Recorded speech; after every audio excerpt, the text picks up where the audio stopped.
Okay, so as part of today's giant news cycle that's going on in gaming, we have a major. So this is after some like hacks happened and some leaked information happened. CDPR is just coming out and is like, okay, here's the roadmap. Here's what we're working on. Here's new projects that we have in the works.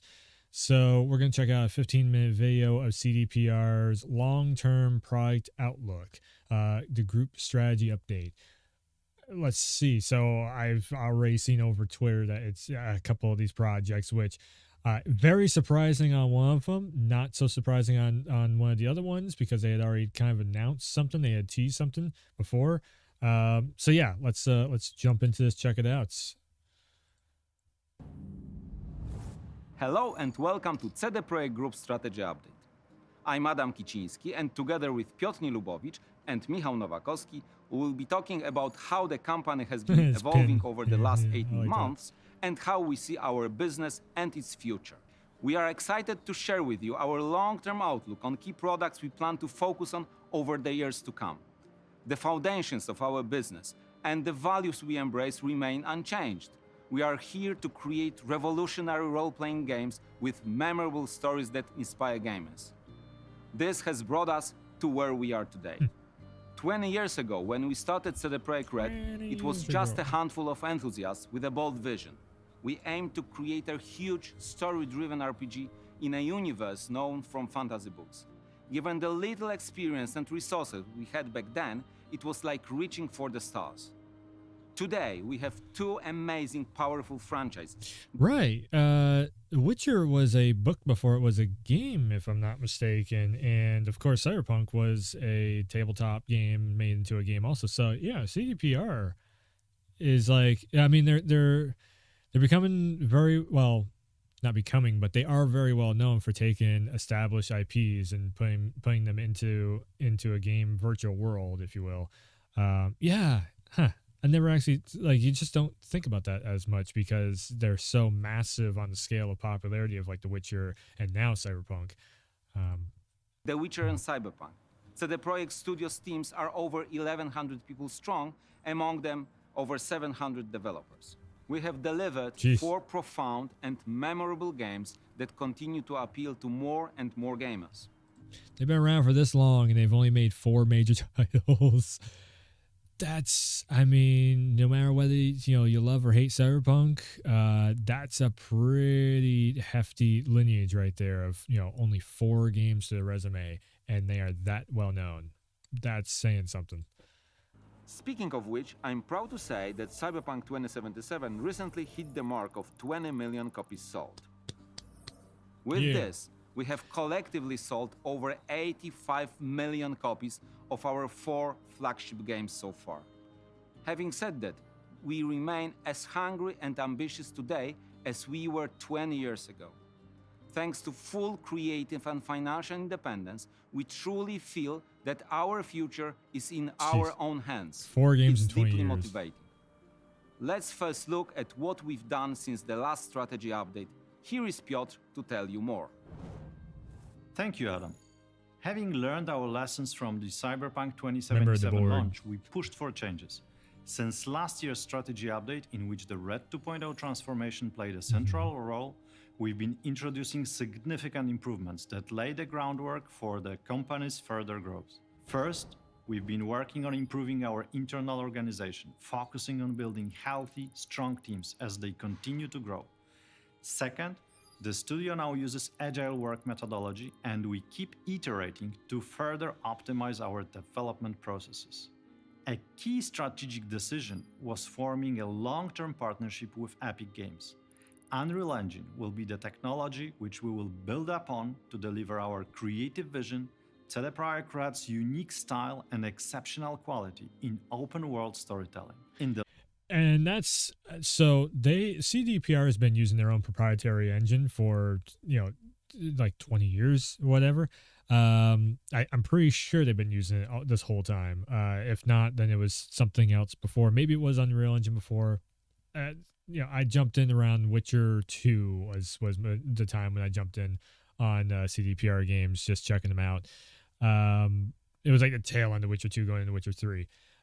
So it's very interesting seeing that they would give up their own proprietary game engine. I mean, yes, they've had major problems, optimizing the game engine on older systems and like mid-range PCs and such with Cyberpunk, and also they had their fair share of problems with Witcher 3. But it's interesting that they wouldn't try and iron out all those problems and figure out for those platforms to keep running with their proprietary engine. The reason why I say that is because if they switch over to Unreal, Epic takes a like a 10% cut or something like that of it's some percentage cut that Epic will take of all game sales that CDPR does with whatever game that they make on Unreal Engine. So with a proprietary in-house engine that CDPR would be working with, I do believe it's the Red Engine, they can just take all profit themselves because it's their own engine that they made. So yeah, it's interesting to see that they would go that route, but Unreal Engine has so much. So it's probably what they're thinking is if they run with Unreal Engine and it has all that support already there with Epic and all that, and they can have other people work on the engine, and then they can just if they can sell more copies, so basically higher quantity, making more money, and maybe they won't see a decrease, they'll see an increase hopefully on profits. And yeah, everybody's going to get paid a little bit more, maybe not the huge amount more that you normally would if you're still using the Red Engine or whatever, but it's still there. So who knows who voted on this or whatever, but yeah, somebody's taking the whole or the board of CDPR is more or less taking the whole like risk reward of okay, let's take a little bit of chunk of profit and then we can run with this engine that hopefully will come out better on products day one on the launch, so then we don't have this whole situation of there's bugs and glitches and everything, because right now CDPR is almost in the same boat as Bethesda, where Bethesda comes out with games and there's a lot of stuff that's buggy, and the community usually has to come in and do mod support to like community made mods to end up fixing a lot of stuff that goes wrong with Bethesda games. CDPR is in that kind of same boat right now, but they are starting to bring it back. Witcher, I think, or Cyberpunk, with the last few updates fixing up a lot of stuff, I feel like that has gotten a lot more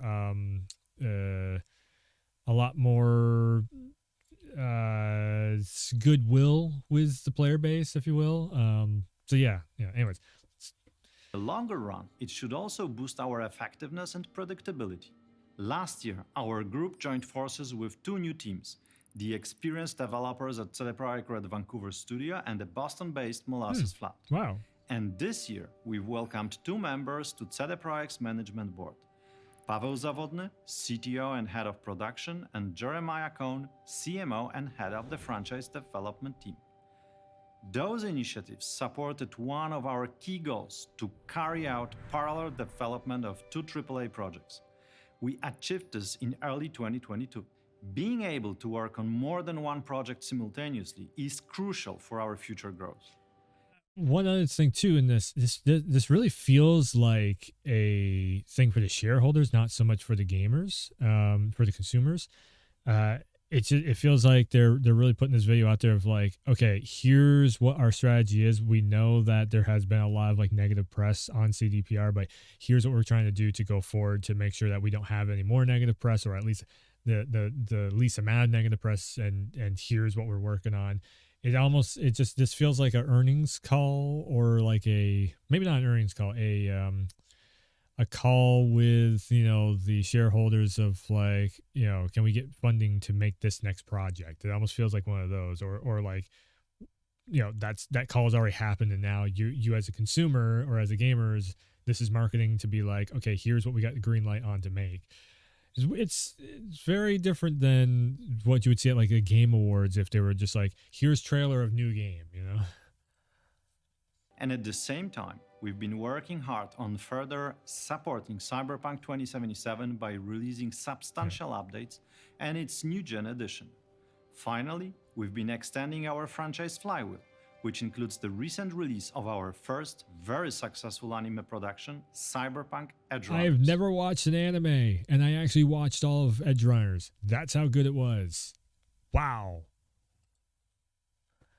Building on this foundation, we plan to expand our business in the following directions: boosting our development abilities to deliver more content to gamers with a prime focus on quality, introducing multiplayer experiences, and further expanding our enduring franchises. At the same time, tolerance and respect for everyone around, gamers, team members, and business partners, but also the environment in which we operate, are at the heart of what we stand for. This feels like it's for the shareholders. At CDPR, the environmental, social, and governance aspects are inherent parts of our business and our internal culture. We've provided a broader description of our approach to ESG, including actions already undertaken, in a separate deep dive video session. Now, I'll tell you a bit about our employee-related ambitions. Everything we do and everything we create, universes, stories, and algorithms, comes from the minds of our people. Our team is the source of our strength. In order to develop the world's best video games and work on other ambitious projects, we need talented, passionate, and involved people. In other words, we must be seen as the employer of choice for top talent.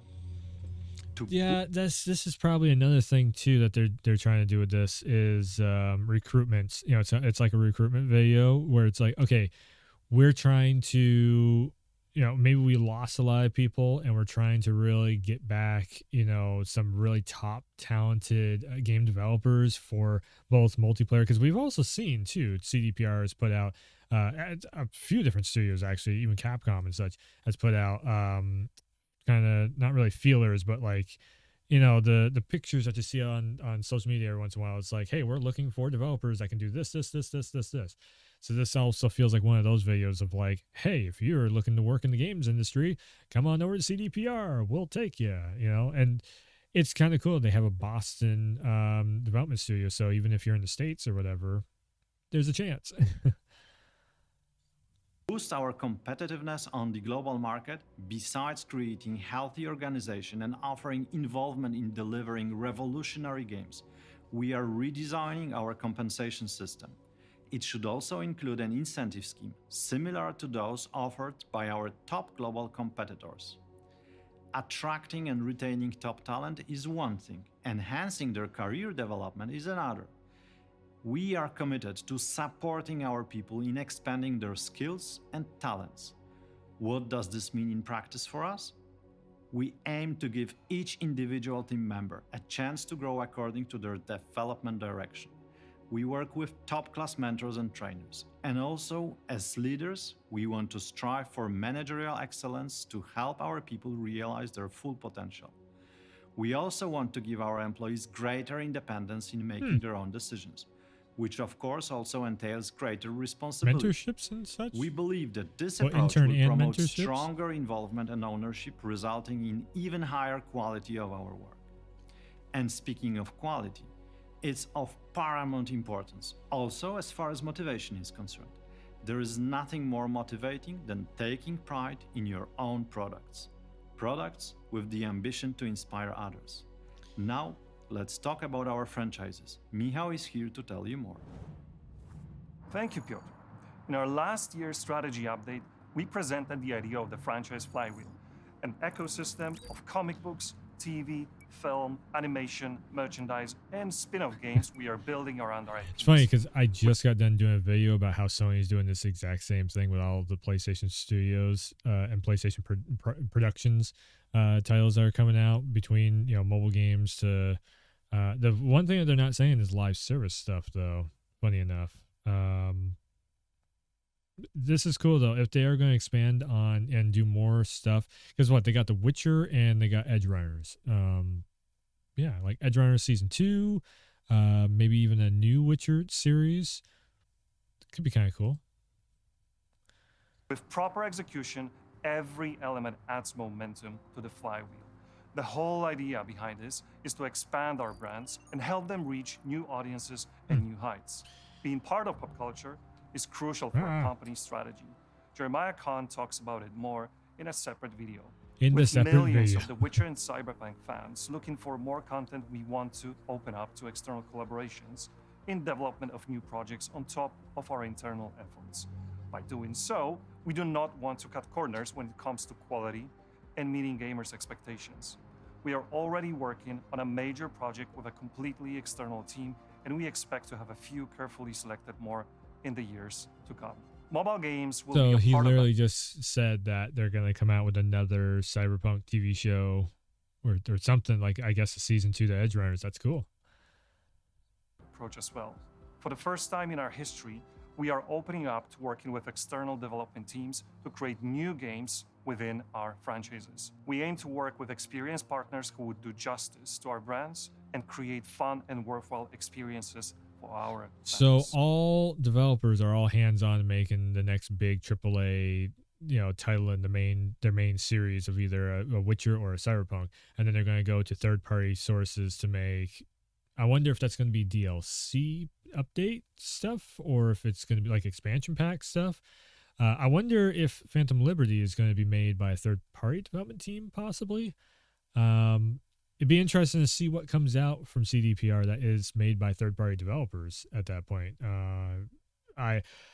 I will say this too. So I tuned in for a short period of time, maybe 15, 20 minutes of one of the lead quest designers on Cyberpunk, because he does a live stream every once in a while, I guess after work or whatever. And yeah, he was like, just the amount of stuff that people were asking for, of like, we can't wait for next content of Cyberpunk, and the amount of people that were saying that Cyberpunk is like the best game they've ever played. It's just a very different, very different fan feedback of, when the game first came out. Again, it's just like you have to give the developers time enough to make the game and polish it up and make sure all the bugs are squashed or anything. Begging and pleading for a game to come out, before it is finished, you're just asking for a world of hurt at that point. We are doing all that to provide new and fun ways to interact with our brands, and at the same time let internal teams focus on what drives us as a company. Creating revolutionary role-playing games with memorable stories that inspire gamers around the world is what we're here for. Now, one more let's quick go little back. thing. If a third-party developer is working on something like a DLC and it frees up more development time for the main core team, you might not have so much crunch time also. So then it's like the whole thing about crunch time might not be so dramatic for CDPR's companies, which is also good. To Adam. Thank you, Michał.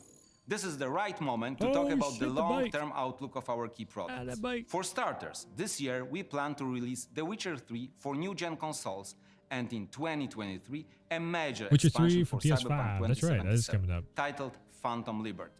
Now, allow me to introduce our production plans for further years. The first 3 releases in our pipeline will belong to the Witcher franchise, and we've already started pre-production of 2 of them. The Molasses Flat game, codenamed Sirius, is set in the Witcher universe and is being created with support from CD Projekt Red developers. It will differ from our past productions, in the sense that it is targeted at a broader audience. Broader audience. Along with the single-player experience, Isn't that what The will be Witcher able to is play already? with others, as Sirius will contain multiplayer. Another project, codenamed Polaris, is the game which opens the new Witcher saga, further expands upon the open-world storytelling known from The Witcher 3 Wild Hunt. There will be 3 games in the saga, and we aim to deliver them over a 6-year period starting from the release of Polaris. Okay, so more open to all gamers. To me, the only thing that could really translate to that is maybe free-to-play, like a free-to-play multiplayer kind of thing that they're working on with the Witcher series. That could be very, very cool and very, very lucrative for them if they, do like a battle pass or something in there. I mean, you need something microtransaction to make the money back from on it. And then, of course, the saga that they had already talked about before, because there was a rumor that was going around that there was a saga Witcher, and then I do believe they dropped it officially. A note about it of like, keep your eyes peeled. Very soon we'll end up letting you guys know about this, a Witcher saga that's in the works. As we are talking about 3 large-scale productions, but we really mean it, and we have a plan on how to achieve it. Both the second and the third installments will, in technological terms, benefit from the groundwork laid during development of Polaris. In this way, we aim to smoothen the development process, while at the same time staying creatively ambitious. I'm almost wondering if these are remasters of the first Witcher. Remastered in the Unreal Engine and brought to current day console, Witcher 1 and 2. And then the third Witcher is also being remastered, not in Unreal Engine, but just remastered with the PS5 version and Xbox Series version. That could very well be what they're actually talking about here. It might not be full on like brand new stuff. We'll see.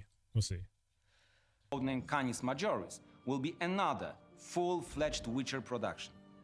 It will be created by an external team that Michał just spoke about, headed by experienced developers who have worked on earlier Witcher games. Tech-wise, that could be we expansion plan to use or something. Unreal Engine 5 and the toolset we are creating for Polaris. As you have seen, there is a lot happening in the world of The Witcher. Now, let's jump into the dystopian future. Another project that we want to focus on is Orion. Again, it's a codename. The next Cyberpunk game that will fully unleash the potential that this universe offers. And that's a brand new title. That a fully brand new Cyberpunk title. It's kind of funny, like watching this. So CDPR and Bethesda are going to be very similar on terms of what they're making. You know, like you have a Witcher, which is very far in the past, medieval times, and then you have the Cyberpunk that is very far in the future, like post-apocalyptic times.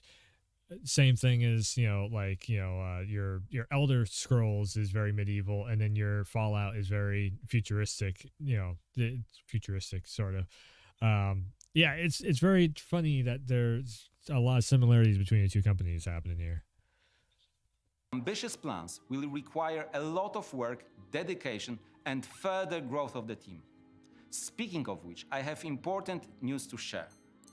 We are creating a new studio based in North America, next to the Molasses Flood, which will remain solely Boston focused on is a brand new studio. We are setting up a team in Boston that, together with our existing Vancouver-based team, will establish CD Projekt Red North That's America. awesome. This studio will be in charge of leading development of Orion. This move will enable us to fully draw upon the North American talent. But even that isn't everything. Orion was which one? Was that the... Or no. Was Orion the Cyberpunk one, or was that the Sirius? Polaris was Witcher, and Orion was the... Oh god, please tell me that was the Cyberpunk one. Yes. Okay, so the next Cyberpunk project, so the AAA big budget Cyberpunk game, Cyberpunk 2 2078, whatever the hell it's called, that's going to be North America. That's super cool. So if you're a big fan of Cyberpunk, you might be able to work on it if you're in the States. That's pretty cool. For the coming years, let's have a sneak peek at a completely new endeavor. Michał is here again to tell you more. I am excited to announce that CD Projekt Red has begun creative exploration on a third entirely distinct IP, codename Haida. We had started thinking about it a few years ago. Early stage conceptual works commenced in 2021, and for the first time in our history, the IP is being incubated entirely within CD Projekt Red. It is important to understand that we are not making a game just yet. We are working on the foundation of this new... Okay, so it's concept arting, it's story ideas, drawing out. Yeah, that's so they're gonna have Witcher, Cyberpunk, and a third brand new series. That, who knows what it could be, and you better hope that anything Witcher and Cyberpunk that gets put out over the next, because the next thing, like Phantom Liberty, could be a big jumbled, pile of a mess. We don't know. I'm really hoping that the next things that come out for Cyberpunk are great and made very well and everything, but it could be. So yeah, it's gonna definitely come up to the next couple projects that they come out with. That is going to be a success or failure of whatever this brand new IP is that they're working on. All about the new games, but we have more to share with you today. While we believe that our games and worlds we create within them are telling great stories that impact many, we I also still need to run that through letting Witcher gamers 3. interact with each other will create new experiences for them. By doing so, we do not want to make the single-player I'm on my experiences second playthrough smaller of in any Cyberpunk way right now, though. because of that direction. What is important, UE5, our new engine, offers a solid tech framework allowing us to develop multiplayer for most of our future titles. Our approach to developing online competences and a broad overview of the technological changes occurring at the group are presented by board members responsible for these respective fields, Paweł Zawodny and Piotr Karłowski. They do that in a separate video. Going back to our idea of expanding brands in different pop culture fields, we continue to explore the motion picture and TV series market. Cyberpunk Edgerunners anime, created with Studio Trigger in Japan and aired globally through Netflix, has proven that creating high-quality additional content for the fans of our IPs I can't believe I actually watched the show all the way through. I never like anime. The brand expansion and the I'm business like, side of things. whatever. We have many more ideas. I don't have anything and we will against be it. I'm happy to just share like, I just with kind of you get more bored when with the time anime. is right. And As that one you actually can kept my see, attention. We I have couldn't quite a believe bit it. I on was our like, whoa. hands. In the years to come, we want to bring many new projects to our fans around the world. Some internal, some external, and all of them need to be high quality. To do all that, we are opening up another North American team. We are beginning our work on the third IP. We are planning to add multiplayer to some of our future titles, and we are planning to do more in the area. Okay, so multiplayer, don't think that this is like TDM, PvP, that's all multiplayer is going to be. It's going to be a CDPR battle royale. No. Well, multiplayer, I think what they're probably going to go for, because the way that they do their quest design and their game design overall, I think it's going to be co-op. We might end up seeing Cyberpunk the co-op game. We might end up seeing The Witcher the co-op game. The brand new IP most likely would have co-op in it. That's where I see this going. I don't think it's going to be like PvP, go in and blow everyone. I mean, Cyberpunk PvP could be kind of cool, but I just don't see them making that happen. Like, just all they have to do is make a matchmaking lobby that works halfway decent to where you can jump into the same map as your friends, and there you go, there's co-op. I mean, I say that like it's super easy to do that, but you know what I'm saying? It's like way easier than trying to like police hackers and always expanding multiplayer PvP, where it's like, okay, now we need battle passes, now we need cheat engines, now we need it's like PvP is so much more complex than just co-op. That's why I'm like, yeah, I think I could see CDPR just doing co-op with this multiplayer stuff. And film. That is a lot to prove, but we believe that with the right talent, right brands, right strategy, and the right vision, we are well prepared for the goals we set for ourselves. Only time will tell, though. Let's go back to Adam. All right. When we think about CD Projekt looking to new horizons, we see three unique, powerful, and enduring franchises. In their centers, we see a growing number of games with memorable single-player stories extended to multiplayer experiences. On top of that, we see new content and products enhancing ways of experiencing our universes. With all of this, our franchise wheels will spin up, gaining more and more momentum. We see CD Projekt as a growing force shaped by our teams taking pride in the games they deliver and bold in their ambitions. We experiment, innovate, and create, and we are still all about reaching for the stars. Thank you very much Take for that, watching. Starfield. See you next time. I just had a thought. What was? I just thought of something very, very fun to say, and it just went boop right in my head. Okay, I just remembered it. Yeah, this video right here could be the video that everybody comes back to and is either like, wow, they did something awesome and amazing, or this could be the video that everybody goes back to and is like, yeah, they promised the world and they didn't deliver. So again, we have to see which side of the fence this all lands on. Switching over to Unreal Engine could be very, very good and profitable, and it could actually make development of the next 3 big titles that they're coming out with. Witchers. Again, I feel like it's gonna be a Witcher remaster.